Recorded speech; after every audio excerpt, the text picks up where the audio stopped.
할렐루야. 유튜브를 시청하고 있는 분들 사랑하고 축복합니다. 할렐루야. 오늘 시편 99편 6절에서 9절 말씀, 하나님과의 대화. 이 대화가 상당히 중요해요. 아까 손주가 왔는데 대화가 안 되잖아요. 대화를 하고 싶은데 대화가 안 되는 것이죠. 왜 대화가 안 되느냐? 말의 뜻을 잘 전달해야 됨에도 불구하고 아직은 전달이 되지 못하니까 마음을 안 연다는 것이죠. 그래서 대화가 안 되는 것이죠. 이제 좀 더 크면, 어느 정도 크면 이 대화가 가능하겠지만 지금으로서는 낯설고 이상하니까 부모 밑에 있던 그 마음이 아마 다른 사람들을 보면, 예를 들어서 또 오래간만에 만나는 또 조부모나 이렇게 만나게 되면 그들이 마음을 열지 않는 것이죠. 우리 기도의 본질도 이와 마찬가지입니다. 우리 하나님과의 대화하는 과정에서 나는 부르짖어 기도하고 있는 모습이 보였는데 하나님께서는 그것에 대한 이해를 못하는, 나의 말을 알아듣지 못하는, 내가 그런 말로 지금 대화하고 있지 않을까?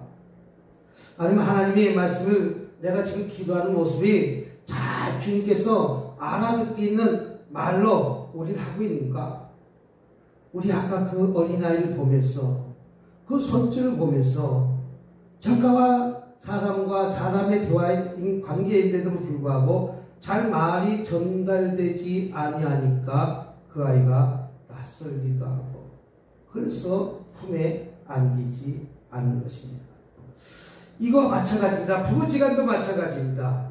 부부지간에도 서로가 대화를 잘 해야 됨에도 불구하고 그 대화의 관계 속에서 남편의 생각이 틀리고 아내의 생각이 틀리고 똑같은 사물을 바라보고 똑같은 것을 바라보고 있지만 생각의 차이고 온도의 차이되는 것이죠. 어떻게 보면 나의 살아온 그 습관의 차이기도 하고 똑같은 문제 갖고 이해하지 못하는 부분들이 얼마나 많이 있는지 모릅니다. 그렇기 때문에 나라와 나라가 전쟁이 일어나는 것 아니겠습니까? 또 나라와 나라가 전쟁이 일어나면 부부도 마찬가지입니다. 전쟁이 일어나는 것 아니겠습니까? 저희 아주 쉬운 예로 저 인도네시아하고 대한민국하고 비행기 만드는 무기 계약을 맺었는데, 이는 우리나라가 처음으로 제트기를 만들어갖고 비행기를 얼마 전에 날렸잖아요. 세계에서 8번째로 초음속 비행기를 만들었다는 거예요. 참 조그만 땅에서 얼마나 대단합니까? 아니, 비행기를 만들어서 하늘로 공중으로 날리다니.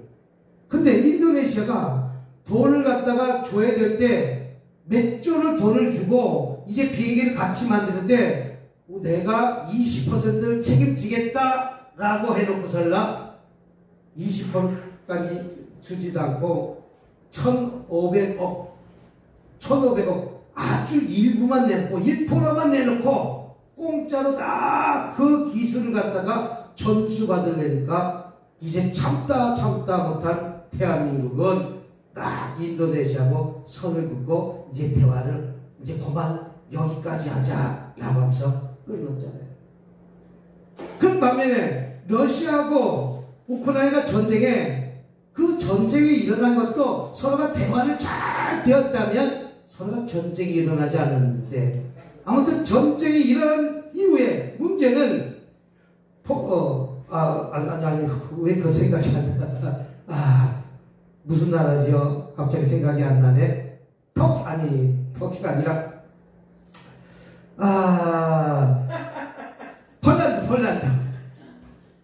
폴란드라는 나라가 이 대한민국의 무기로 얼마를 쓰냐?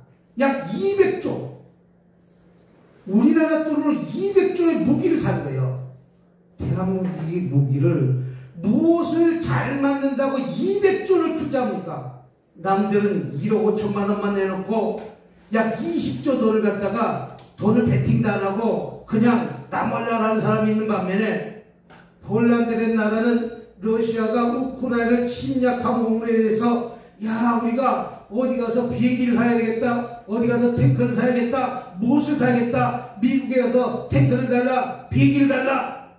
그랬더니 만들 시간이 없어 못 준다는 거예요. 돈을 암만 많이 줘도 못 만들어준다는 거예요. 왜? 만들 시간도 없고 그만큼 준비된 것도 없고 찾다가 못 찾아갖고 이 대한민국으로 와가지고 200조, 우리나라 돈이 200조면요 어마어마한 금액이에요. 그러니까 이 대한민국이 잘 사니까 수제나도 돈을 나눠주는 거 아니겠어요? 잘 사니까 그만큼 나눠주는 거 아니겠어요? 왜? 찾다 대한민국이라는 나라를 만나서 서로가 대화하니까 빨리 만들어줄 수 있다는 거예요. 몇 년 안에 탱크를 몇 대 만들어주고 몇 년 안에 탱크를 그 조건대로 다 만들어준다니까 200조를 베팅하는 게 된 거예요. 이것은 무엇입니까? 대화라는 것이죠.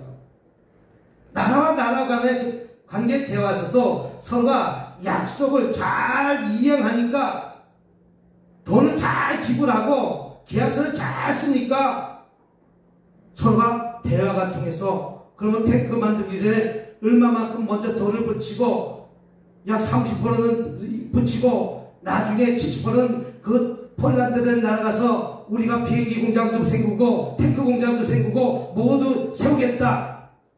이게 대화의 결과의 열매입니다. 이와 마찬가지로 저와 여러분들도 하나님께 대화를 해야 되는데도 불구하고 우리는 단절된 기도를 하고 있지 않는지, 하나님께 알아듣지 못하는 말로 기도하고 있는지, 아직까지 내 문제가 풀어지지 아니했다면 아직까지 주님 때가 아닌데 내가 급하게 구하고 있진 않은지, 우리 하나님께서는 오늘 이 시간에도 저와 여러분들에게 응답하시고 해결하시는 하나님이라는 사실을 믿으시길 주님으로 축복합니다. 그래서 오늘 99장 6절에 보니까 모세와 아론이 있고 그 이름을 부른 자들 중에는 사무엘이 있다. 모세도 마찬가지입니다. 사무엘도 마찬가지입니다. 하나님과 지속적으로 기도를 통해서 하나님과 대화를 통해서 응답받고 그 말씀대로 이스라엘 백성을 애굽에서 이끌고 홍해를 건너가는 것 아니겠습니까? 하나님이 무엇을 하나 하지 말라. 모세는 시내산을 오르락내리락 하면서 광야에 40년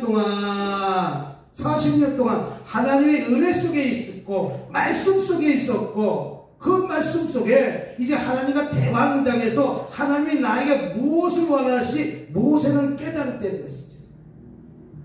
이와 마찬가지로 저와 여러분에게도 기도의 본질은 그리스도 예수 안에서 하나님을 아버지라고 부를 수 있는, 내 아버지니까 마음대로 구하고 내 아버지니까 마음대로 기도하고 내 아버지께 달라고 구하는 것 아니겠습니까? 이와 마찬가지로 우리는 기도의 본질은 하나님과 대화하는 것입니다. 그래서 로마서 8장 15절에 아버지라고 부를 수 있는 것은 저와 여러분들이 예수 믿는 자에게 특권을 주셨다는 것이죠. 그러니까 특권을 주신 것에 대해서 내가 기도하는 거예요. 가스레인지 중고줄 주세요 그랬더니 새 거 주지 않습니까? 나는 중고래도 필요한다고 그러니까 새 걸로 주시지 않았습니까? 네? 내가 이만 정황해서 이것도 필요한데 저것도 필요한데 생각지도 않은 거 하나님께 이 이쁜 짓을 했더니 하나님께서 이 모양 정황으로 생각지 않은 보너스를 듬뿍 준 것 아니겠어요? 이거 사라 저거 사라.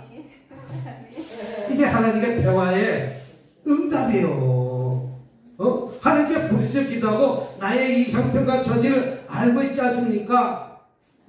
신음소리 내면서 하나님께 기도했더니 하나님은 응답으로 이 모양 저 모양 오늘 이 시간도 말씀하시는 하나님의 사실을 붙들고 기도해서 이기시는 저와 여러분이 되시길 주님으로 축복합니다. 그래서 기도의 자세를 교훈해 줍니다. 기도는 하나님과 대화로 부르는 반면에 어떻게 되면 기도를 통해서 참된 지혜를 얻게 된다는 것이죠. 참된 지혜. 우리 잠언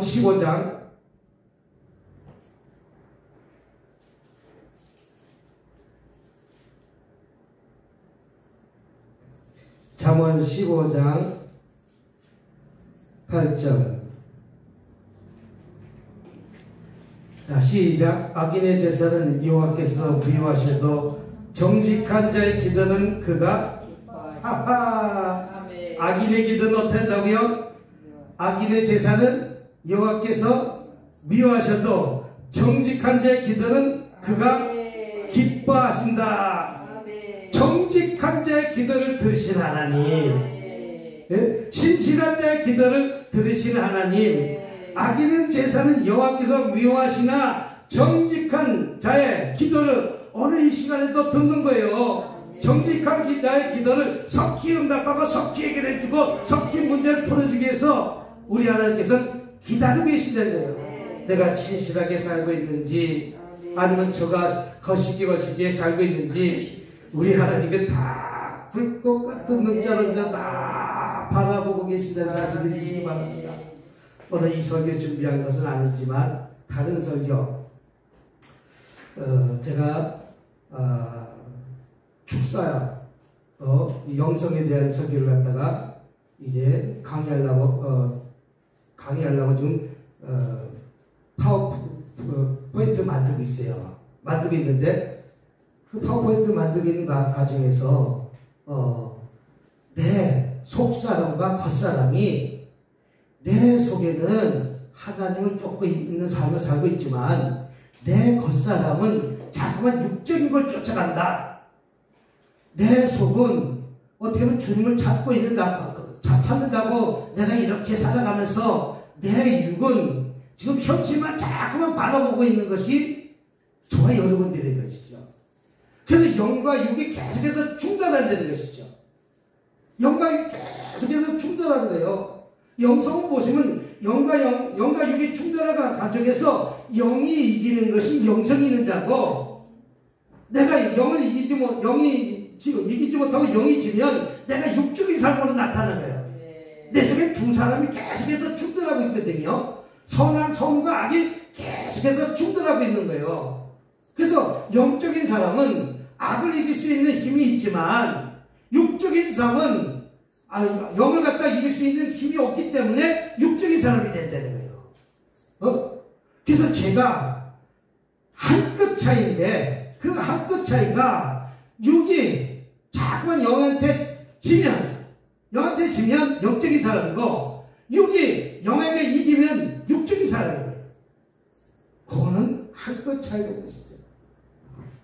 그래서 정직한 자의 기도, 우리 바른 기도를 하고 있는지 아니면 내 육적인 기도를 하고 있는지, 많은 사람들이 어떻게 보면 영적인 기도를 하고 있다고 하지만 가만히 들어본 나를 위해서 기도하는 것이 너무 많다는 것이죠.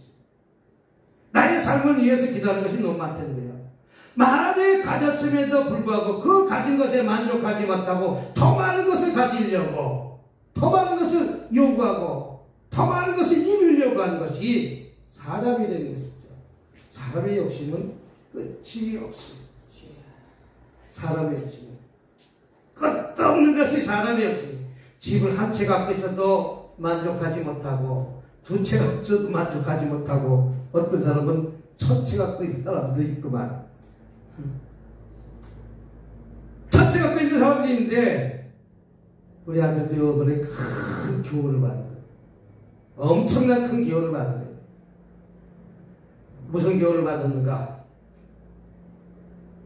전세에 들어간 문제가 생겨버려가지고 아파트는 당첨됐는데 전세금이 빠져야 될 날짜에 빠져주지 못하니까 석 달 동안 얼마나 걱정하고 염려하고 있는 문제가 깨달으라고.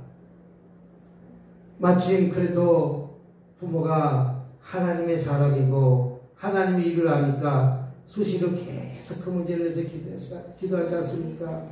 수시로 계속 그 문제를 풀어야 전세 사기당하는 문제에 대해서 처음에 들어갔을 때부터 감은 느낌은 이상했는데 자기가 다 아는 사람이 내가 그 느낌을 이야기해 줄 수가 없잖아요. 천세가 그걸 뭐라고 그러죠? 연립. 빌라가 그 아파트로 따지면 방 3개가 아파트로 따지자면 18평밖에 되지 않아요. 내가 보는 눈에서는 18평.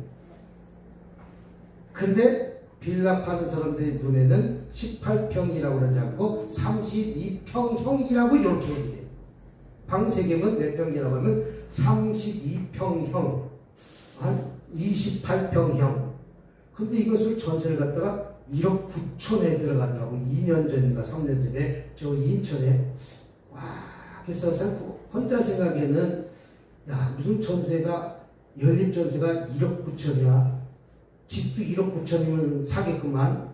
속으로 내가 사주는 것도 아니고 내가 대주는 것도 아니기 때문에 말은 못하지만 그렇게 넘어갔어요. 그런데 그래도 보험에 들은 거예요. 다행히 보험에 들었는데, 전세 보증 보험에 들었는데 그 다음날 주인이 바뀌어버린 거예요. 바뀌어버린데 주인이 어떤 사람을 바뀌냐? 개인에서 법인으로. 여러분, 법인하고 싸우기가 너무 힘들어요. 법인은 회사 아니에요. 그 주택을 많이 갖고 있는 사람들이 회사예요. 법인이 된 건. 그래서 그 집을 재투자하고 예를 들어서 1억 9천만 원짜리 2억짜리 집을 샀는데 전세를 1억 9천만 원인가 그냥 1억 9천에 1억 내 돈 한 푼도 안 되고 명의만 받아갖고 그 집을 사가지고 재투자를 해서 오르면 팔아갖고 2억 5천 원 팔아갖고 5천만 원 그 자리에서 남기기도 하고. 이게 법인이 회사예요. 투기꾼들의 정형적인 방법이에요. 이런 전세 사갖고 근데 전세금을 자꾸만 올리는 거예요.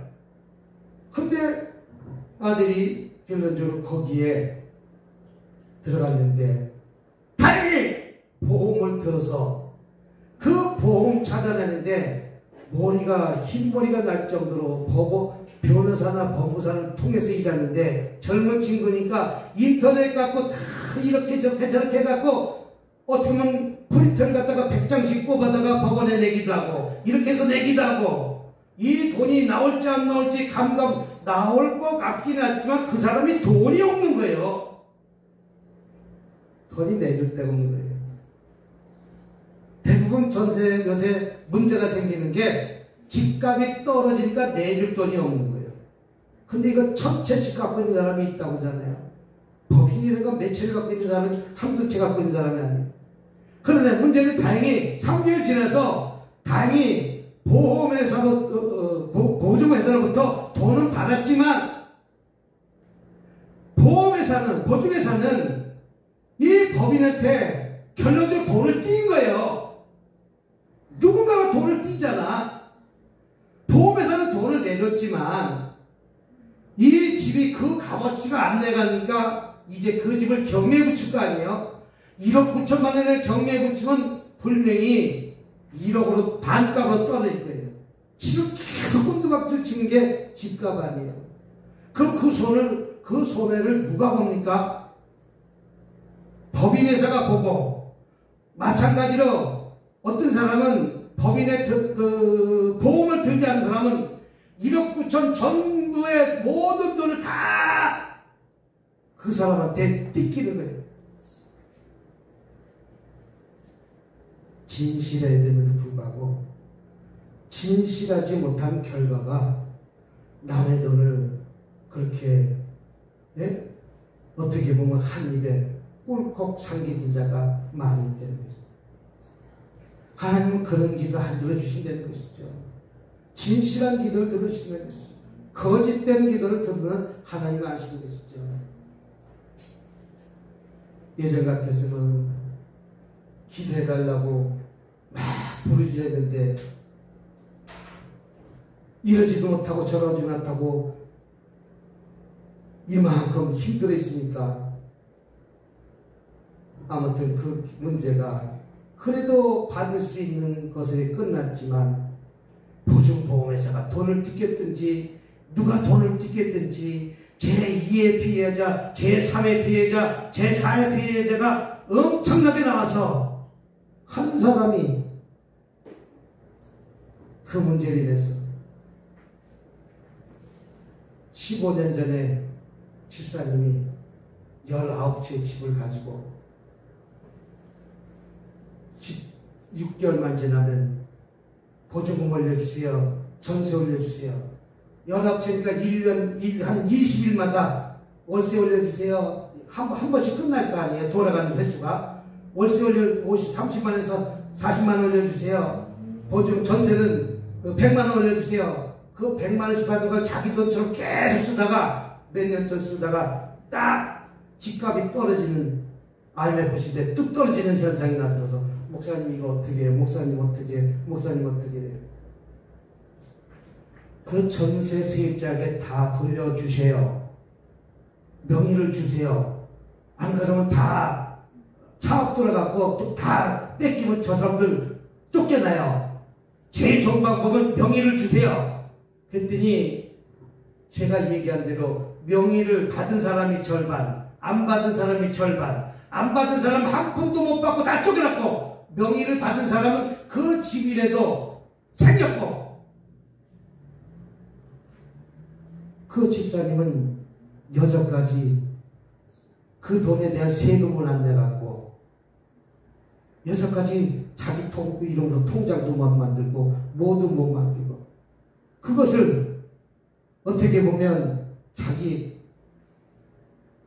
돈벌이로 생각해서 개투자해갖고 집값 올리면 그 돈이 자기 돈인 것처럼 그대로 쓰고 나중에 하나 무너지기 시작하니까 도미노처럼 무너질 것 아니겠습니까? 기도의 자세는 정직함이 필요하다는 것이죠. 진실함이 필요하다는 것이죠. 정직하게 기도는 그가 기뻐 받으시는 것과 마찬가지로 우리 진실한 기도를 하고 있는지 그렇지 않은 기도, 가증한 기도를 하고 있는지 마태복음 6장 10절에 보도 이렇게 말하고 있습니다. 뜻이 하늘에서 이룬 것 같이 땅에서도 이루어지이다. 우리 충성함으로써 뜻이 하늘에서 이룬 것 같이 땅에서 이루어지이다. 또 마태복음 21장 22절에도 믿고 구하는 것은 다 받으리라. 신뢰하는 마음으로 거래도 대화도 신뢰하는 마음으로 김미경 목사가 저를 신뢰하니까 다 말하면 믿잖아요. 내가 거짓말했다고 믿잖아요. 내 안에 손 처음 만져봤다니까 그걸 신뢰하고 믿잖아요. 왜? 내가 헛된 짓을 안 했습니다. 헛된 짓을 안 했으니까 다른 사람이 다 안 믿어도 그거 진짜 믿느냐고. 믿는 사람이 행복해요? 안 믿는 사람이 행복해요? 믿는 사람이 행복한 거예요. 그럼 내가 그렇게 살아가는 동안 한눈을 팔을 때는 거예요? 안 팔을 때는 거예요? 안 팔을 때는 거예요.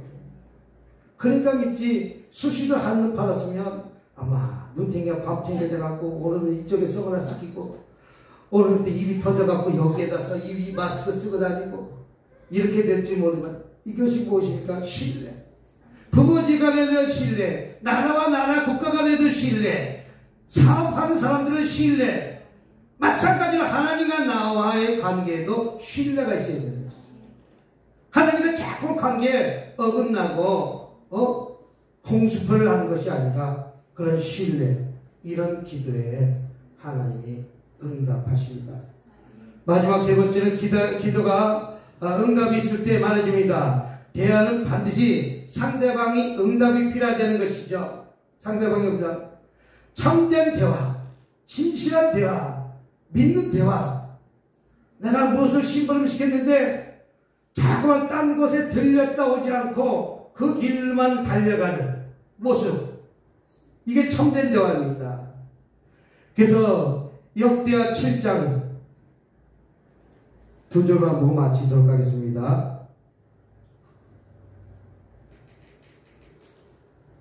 역대하 7장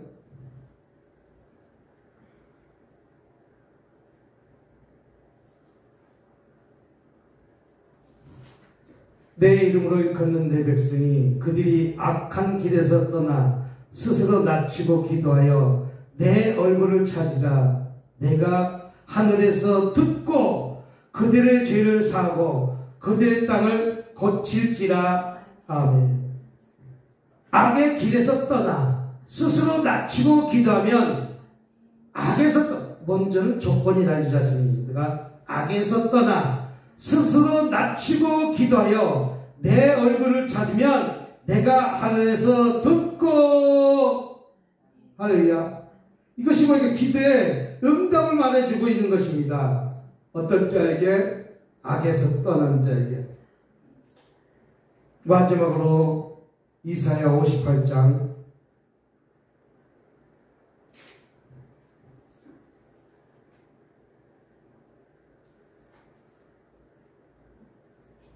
이사야 58장 9절.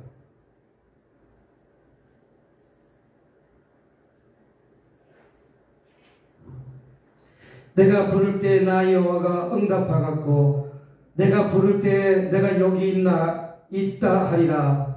만일 내가 너희 중에서 몽해와 손가락질과 허망한 말을 제하여 버리고 내가 부를 때 나 여호와가 응답하겠고. 진실하고 순전한 하나님께 합한 기도를 할 때 하나님께서 오늘 듣고 반드시 응답해 주시는 하나님. 그래서 기독교는 다른 종교와 틀리다는 것이죠. 하나님이 저와 여러분의 기도를 오늘 이 시간에도 응답하고 해결해 주신 하나님께 붙들려 널 명부에 기도합시다. 널 명부에 찬양합시다. 우리 윤준사님 찬양하라고 그러면 네 제가 하겠습니다. 네.